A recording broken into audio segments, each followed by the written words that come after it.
മക്കളെ, നിങ്ങൾ 10ാം ക്ലാസ്സിലെ മക്കള് ഏറ്റവും കൂടുതൽ ഈ ക്വസ്റ്റ്യൻ പേപ്പറിൽ കാണാൻ പോകുന്ന ഒരു ക്വസ്റ്റ്യൻ ആണ് മുകളിലുള്ള ഏതാണ്? യെസ്, ഒരു ബാർ മാഗ്നറ്റും കറണ്ട് ക്യാരിങ് സോളിനോയിഡും തമ്മിൽ ഉണ്ടാകുന്ന വ്യത്യാസങ്ങളാണ്.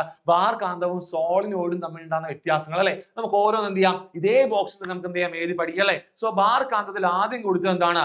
മാഗ്നറ്റിസം ഇൻ പെർമനന്റ് ആണ് അല്ലെ. കാന്തശക്തി എന്താണ്? സ്ഥിരമാണെന്നാ. പക്ഷെ എന്തല്ല, നമ്മുടെ സോളിനോയിഡിൽ ഇത് സ്ഥിരമല്ല, അല്ലെങ്കിൽ പെർമനന്റ് അല്ല, അല്ലെങ്കിൽ നമുക്ക് എന്ത് പറയാം, മാഗ്നറ്റിസം ടെമ്പററി ആണെന്ന് പറയാം, അല്ലെങ്കിൽ യെസ് കാന്തികത സ്ഥിരമല്ല എന്ന് പറയാം. റെഡി അല്ലേ? അടുത്ത പോയിന്റ് നോക്കിയേ, കറണ്ട് ക്യാരിങ് സോളിനോയിഡിൽ കൊടുത്തത് എന്താണ്? Magnetic strength can be varied ആണ് അല്ലെ, അല്ലെങ്കിൽ കാന്തശക്തി വ്യത്യാസപ്പെടുത്താൻ കഴിയുമെന്നാണ് കൊടുത്തത്. പക്ഷെ ബാർ കാന്തത്തിലേക്ക് പോകുന്ന സമയത്ത് ആ സ്ട്രെങ്ത് വാരി ചെയ്യാൻ നമുക്ക് പറ്റുമോ? കഴിയില്ല. സോ എന്തായിരിക്കും പോയിന്റ് വരിക?